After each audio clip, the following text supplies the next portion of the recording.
Hi and welcome to another episode of Founders Go Naked. Today we have a very special guest here with us. His name is Jasper Steinhausen and he's all the way from Denmark, which is very unique for this podcast. But welcome, Jasper. Thank you so much, Terence. It's a pleasure to be here. Jasper is actually a founder for Business with Impact. And that sounds super interesting, right? And what it is that Jasper actually helps founders to use sustainability as a strategic advantage to actually grow and enhance the business.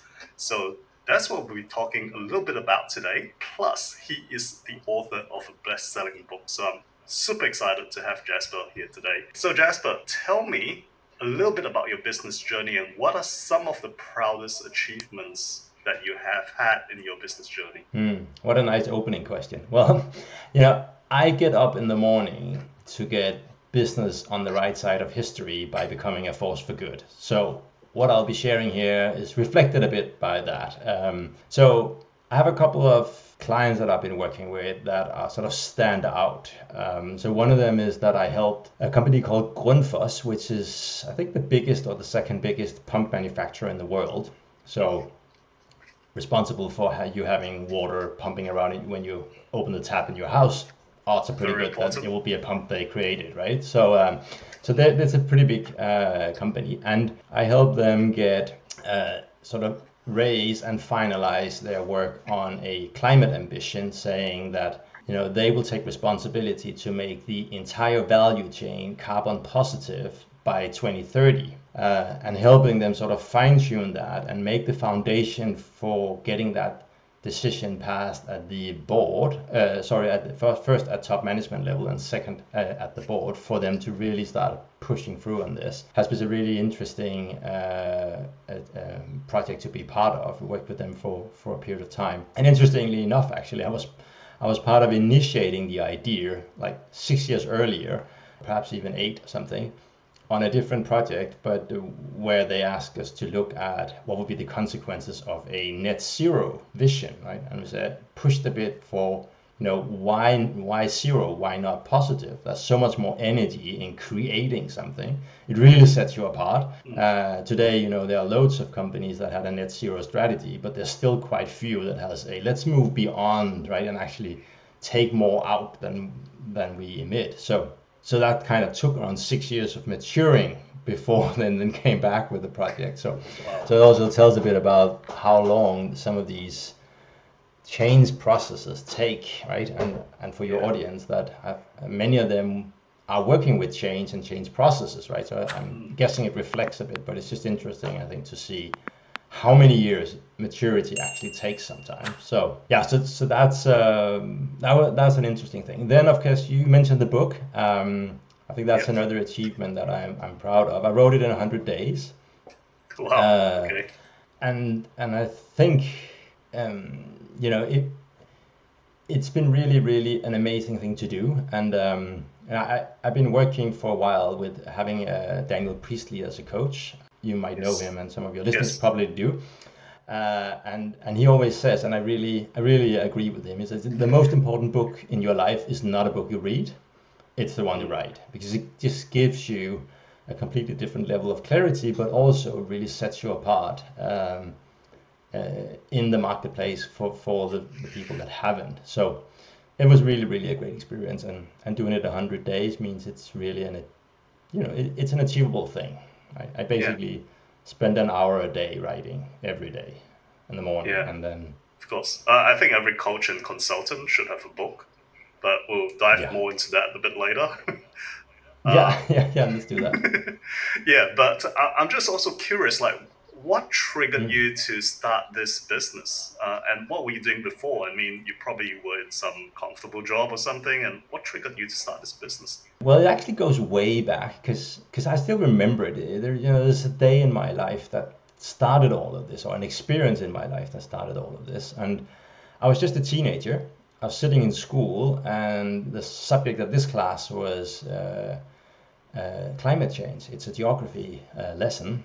And Tom, our teacher there, he tells us that the melting of the Greenland ice shield can disturb the Gulf Stream that brings the warm waters up to and pretty much determines the weather pattern in Scandinavia. And it can disrupt it or potentially even stop it. And ironically enough, if that happened, then global warming would mean that the Arctic climate we know from Greenland and north would actually could go all the way down across Scandinavia.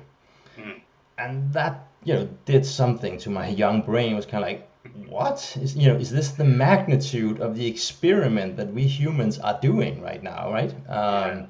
So equally curious and equally like, okay, I gotta understand more. This seems like a meaningful thing to sort of engage in. So I've been working with sustainability ever since, and for many years, also through my university, also had an emphasis on the role of governments in regulating all of this. So really saw that it was governments that held the keys for that. But then came COP15 in Copenhagen, which was supposed to be where this agreement was reached that came in Paris in 2015.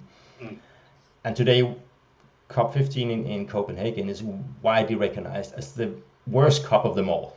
And that is a bit of an achievement. That's a bit of an achievement given how poor some of the others have been. So, I had first seat here because I lived in Copenhagen, and it was like watching a car crash in slow motion. So you can just see, this is going terribly bad. And so everything I've sort of came to believe in was just sort of ripped apart right in front of my eyes. But really disturbing. And where do I go from here? But out of that, over the following year or so came that realization that it's actually businesses that holds the keys to creating the kind of changes that we want to see. So I've been working with that ever since, and that's actually the reason why I founded also Business with Impact. It is to help business leaders figure out, how do I do this in a way that's really great for my business as well as really great for the world, right? So that's really the journey up until why we're having this conversation right now, right? Right. Dates back to early teenage years. Yeah, fantastic. I mean, that is so fundamental, right? Like, why people get into business. And if you dig down deep into like their life stories, usually something in the childhood or teenagehood that triggers it, right? I mean, for me, it was like, seeing people living in poverty, and that was the trigger for me to start a marketing agency to help businesses so that more people gain employment, entrepreneurship, and I'm passionate about these items, right? So I think it's so important that people actually think, okay, why are you in business, right? And I think you have a great reason to be in business, which is probably why you get up excited every day and ready to go and stuff the world, right? Yeah, it is. It really is. That's I found that's interesting, that having really strong alignment between your personal sort of bigger why, core values, and the business that you run. One of the things that I found interesting over the years has been that, it really is a strong asset also when the going gets tough, because you rebound a lot easier, right? You bounce back because it's like, okay, so we all take hits from time to time when we're, in our business. That's what it's like. But you just know that it's not just about me. It's not just about the money. It's not just about the team. There's something bigger at stake here, right? So, get back up on your feet, right? Back out there, back in the ring. I just can't allow myself to whine and like, this is also, and have a down period. It's just, okay, off we go. What can we learn? Back up. We need to go, right? There's something bigger at stake here. So I think that's really interesting to have that alignment there that creates a powerful source of energy on the back. Yeah, that's so good. And I mean, that segues perfectly into the next question I wanted to ask you. Is like, what are the main challenges you have experienced in your business life, and how did you overcome them? Would love to hear that. Yeah, it's a really interesting question, right? Because we all have ups and downs. That's what it's like to start a business and get it off the ground. But when I think about it, I think the biggest challenge has really been that I've been ahead of the curve for at least a decade, right? So, given where you live, you probably tried surfing, right? Yeah, not anymore now that I hurt my lower back, but yeah. Yeah, but you have tried, right? And a lot of your audience would probably have had at least been on a surfboard at some point Yeah, in their yeah, life, for right? sure. And then you also know what it's like if you're paddling and you don't catch a wave. Hmm. You know, it's really hard work. If you want to Yep. continue progressing, you just need to push and paddle, paddle, paddle, paddle, and nothing really happens, right? It's really, it seems like and then finally when you get up on the wave and surf, life is so much easier, right?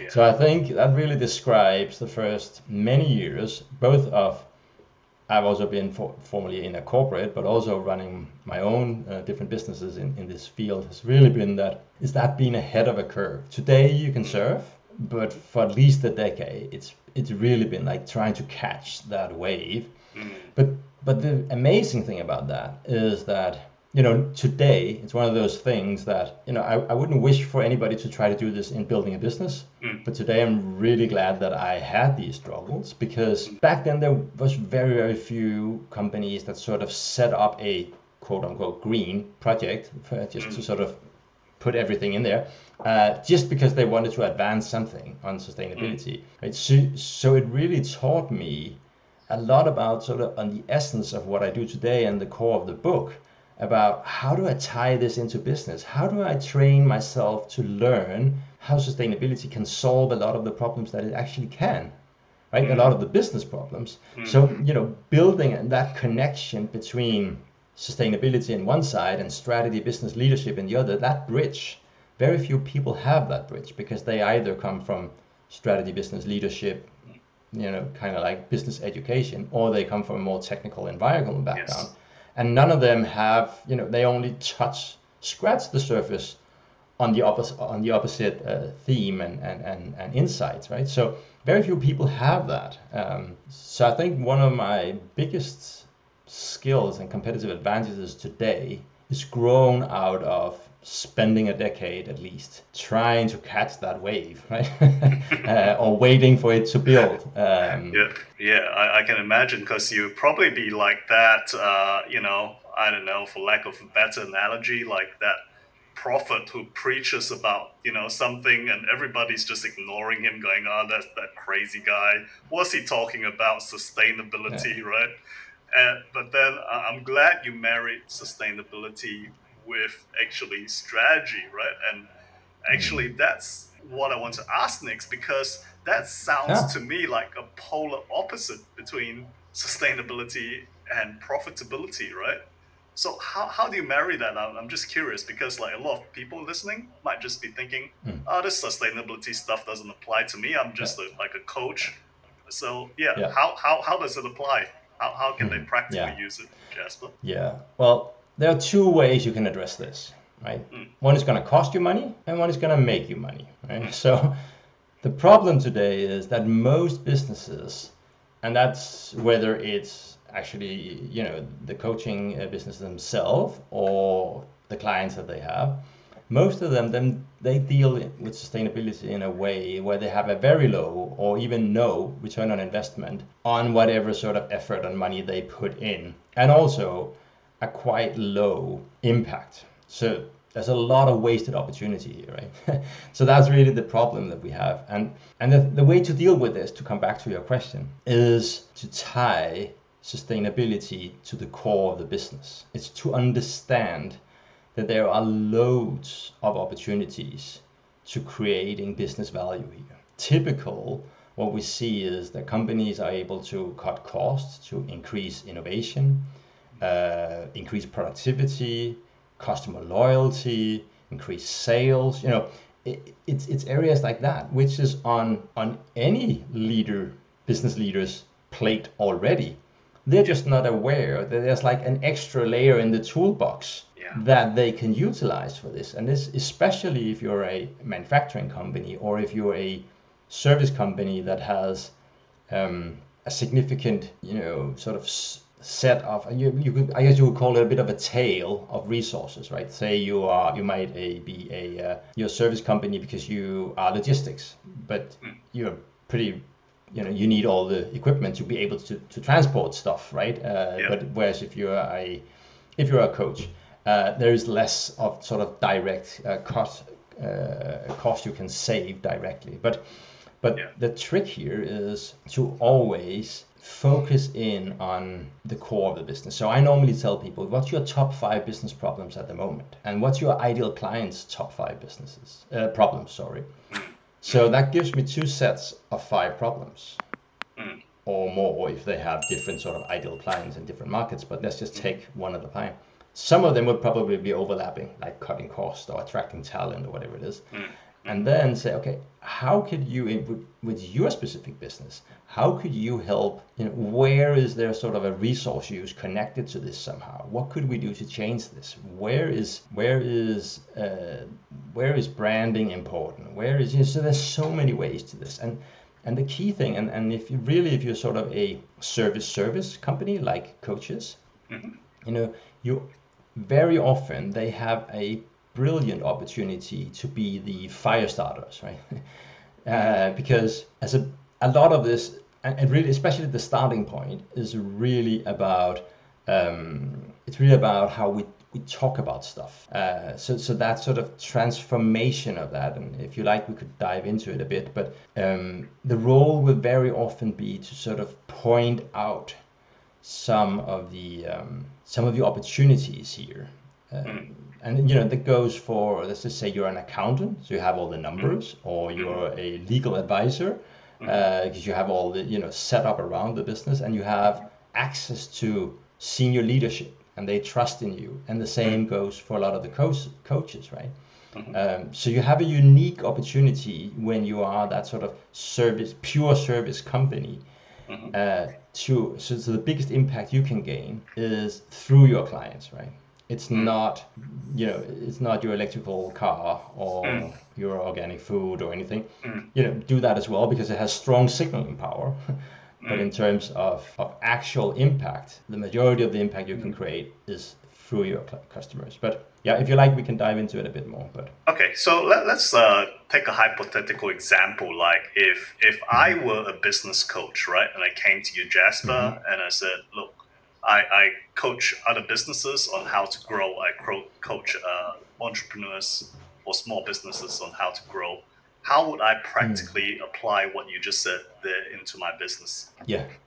Well, the thing is that the way we talk about and approach sustainability make it a lot harder for ourselves to deal with it. Right? So our language, our mindset, our approach, it's all about reducing, avoiding, stopping, and it causes our reptile brain to fight against it, because you know how scarcity works, right? As soon as something is about to be taken away from you, it says, hold on for dear life, right? I might go hungry to bed. So it's really weird. And the more I think about it, and when I had this realization, kind of like an epiphany some years back, I was like, why are we doing this? Every time you hear somebody talk about this, it's all about stopping, reducing, avoiding, letting go of, a less bad approach, right? And that just means that your reptile brain, and your audience will know this, obviously, who's running the show, it just starts by saying, no, I'm not in on this deal, right? So we make everything so much harder. So as a coach, where you have, very often you will be working on mindset anyway. You have a golden opportunity to help the business leaders get this right, and thereby for them to improve their business and get access to some of the many types of business value that I talked about earlier on, like cutting costs, innovation, productivity, talent attraction, increasing sales, customer loyalty, all of those things, all the good stuff, right? That it's pretty reasonable to think that some of the challenges a lot of your listeners here will have, their clients will have, and the reason why they hired your listeners is probably related to this, right? So again, it's like for you as a business coach to discover that, if you could kickstart this, if you could help them see this the right way, if you could help them expand and change, make that sort of mental transformation, as I call it, of their mindset, well then, then everything's going to be easier for them, right? And that will mean that they will look back at you as the coach and say, oh, this was really amazing, right? You transformed my understanding of how I deal with this issue that just seems to be growing everywhere around me. And I might personally, really would like to, but I've never been able to see how should I possibly be able to do this without losing a ton of money. So there are actually 5 major misconceptions that are causing most of these problems. I call them the fatal 5. And if you think there's time for it, we could have a look at them, and I've sort of created corresponding what I call the 5 to 5. But so there's a whole sort of setup around it. But really the key thing here is to change your mindset before you start changing your business. Right. It really does come down to that approach. So I think, like, instead of saying, okay, what is the sustainability thing? It's kind of just something nice to have, and maybe one day I'll do it. It's like, why don't you incorporate it into your company values and philosophy? And it could, like you say, give you opportunities to make your branding different. Could also give you a strategic advantage as well. Right, and even make and your cut program costs, and different. it's so much more than branding, right? It's so much more than branding, right? And the thing is, and I think this will resonate well with your audience, given their understanding of how people work, right? So, as you know, if we took any group of people, 100 people, random, and help them all clarify their why, we'll have absolutely zero that came out with "I dream of a car" or 5 planes or 10 houses. Nobody ever you never end there, right? We always end on something relational, right? So it's people, it's something living, right? Whether that's a planet thing or a people thing, doesn't matter. But basically, it's all about something living, never about just stuff and money, right? Who cares at the end? So you could basically look at the Sustainable Development Goals, right? Those 17 goals. If you take as part partnership, which is more tool, and legal, which is also a bit of a tool, then the rest, the 15 of the others, are all different types of categories of something living. It's either people or planet, right? So climate change, water, ending hunger, all of that. And if you just, for the sake of experiment, imagine we took 100 people and we helped all of these clarify, then they would fit somewhere nicely, right? So just for sake of argument, let's just imagine that they split out equally, right? Then, if you run a business and you have found out that the bigger purpose for this business is actually to solve one of these, right? So you're not just about creating a better product, you're about changing the world through the way you make this product. That's your sort of, that's your mission, right? That's what you go out and do. That's how you develop your business. Well, then all of a sudden, 1 in 15 in the marketplace would cheer on you, right?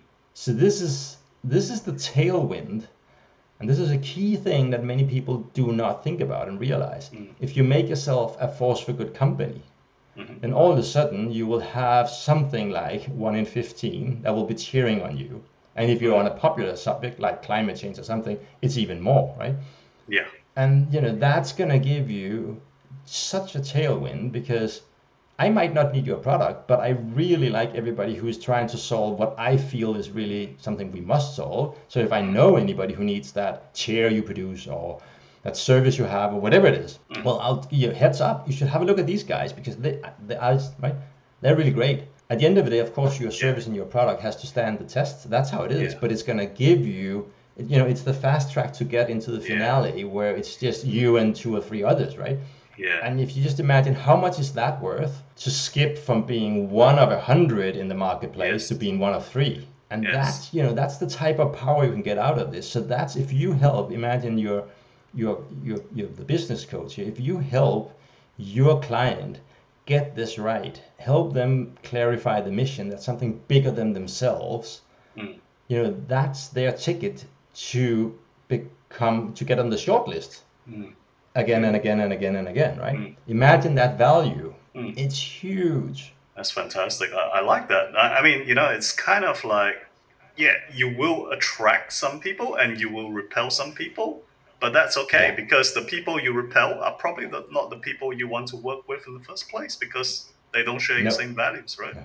Exactly. Yeah. And the better you are at sort of helping cut through the noise here and connect sustainability and business, the more you can attract, because then there's a lot of people who would like to turn their business in some form, but who doesn't dare, because they cannot at all see, how am I going to do this in a way that's profitable, right? So if you could help them, get that clarity. Obviously, I'm not saying you should spend 10, 15 years on the stuff like I've done, but I'm saying if you just learn the top part to get them started, then then again you're the fire starter, right? So you just Right. need to get the fire going.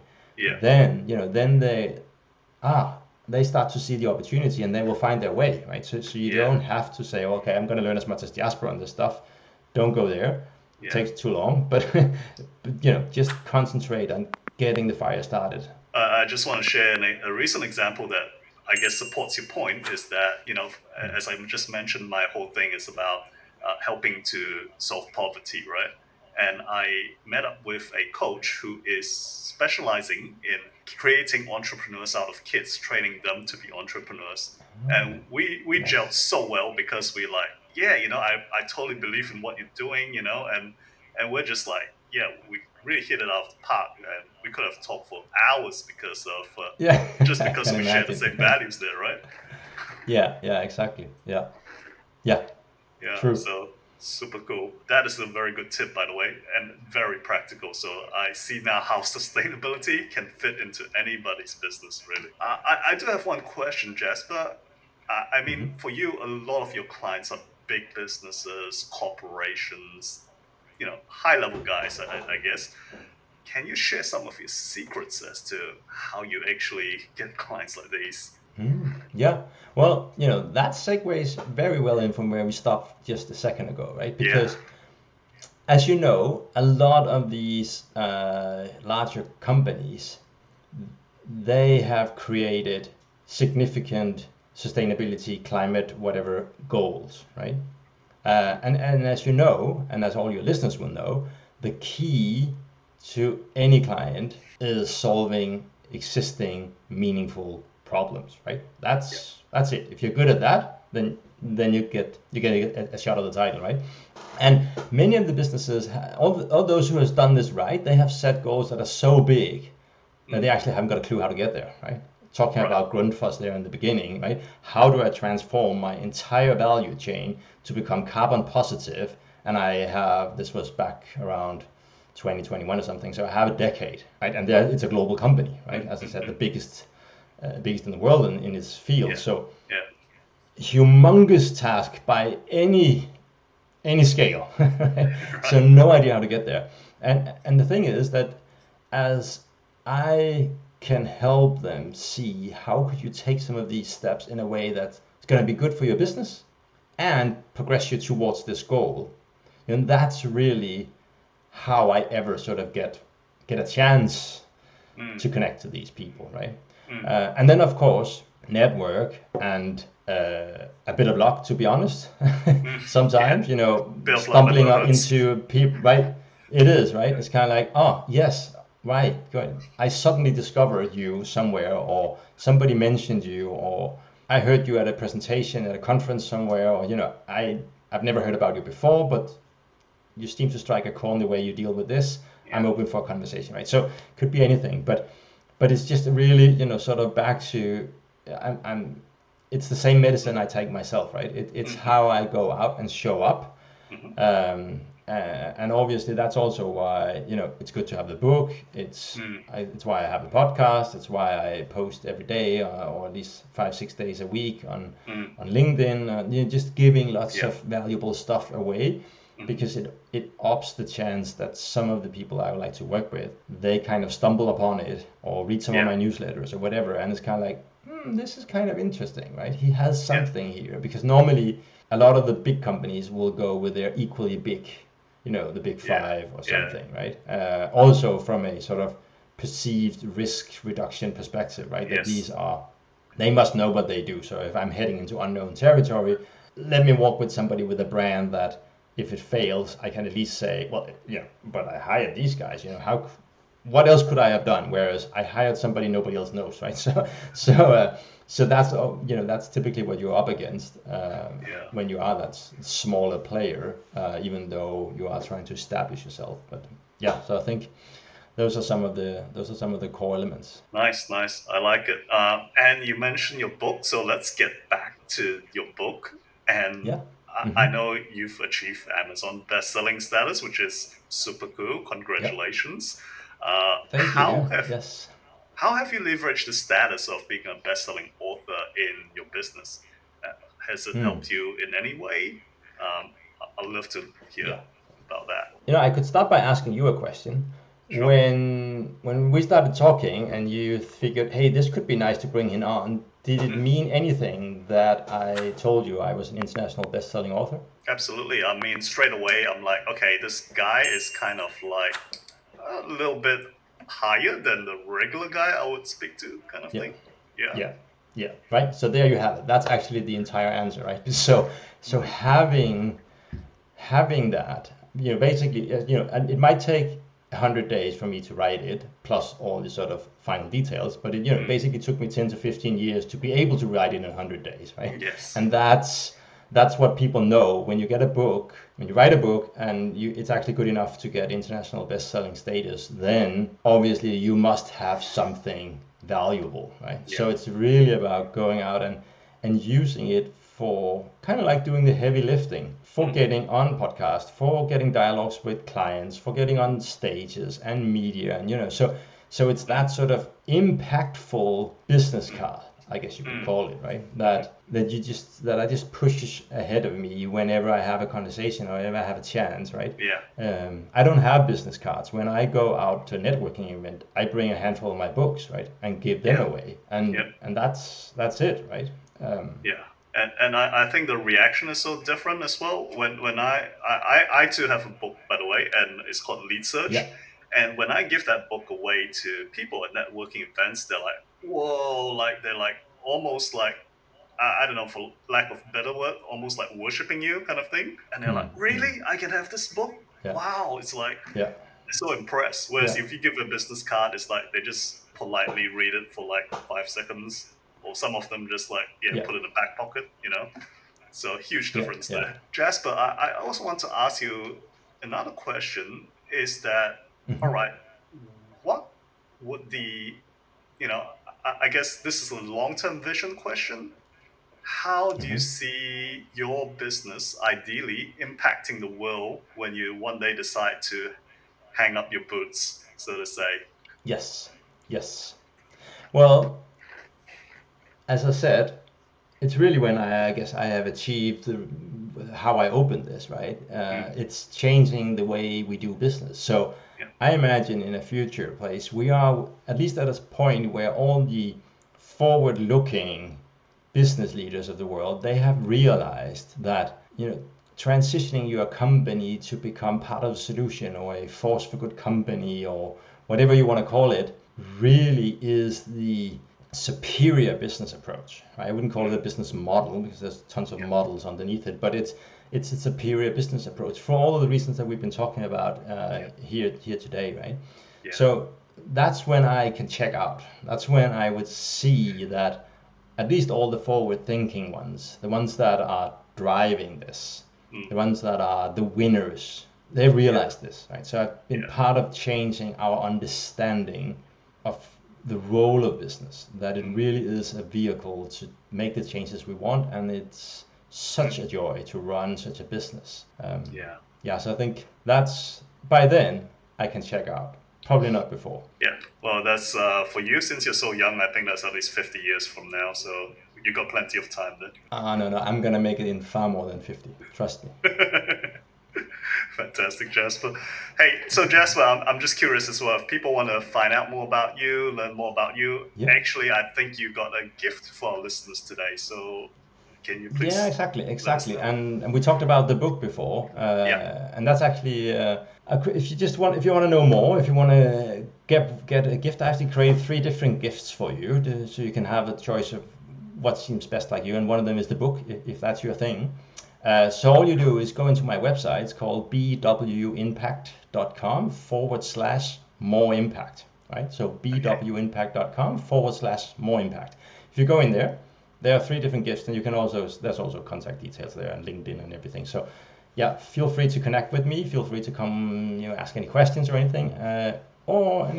Please grab one of those gifts because I really just, as again, need to spread the word here. So I have created different sort of things for you that you could go in and use if you feel like this was interesting. I'd like to learn a little bit more. Grab some of it there and go with it. Thanks for your generosity. We will have it in the show notes, so make sure you check that out. So thank you so much, Jasper. It's been an absolute pleasure having you on the show, and maybe we'll talk again in the near future in I this would like that, Terence. I would series. like that. Yeah. Yeah. Yeah. Yeah. Thank you so much for having me. All right. Thanks, Jasper.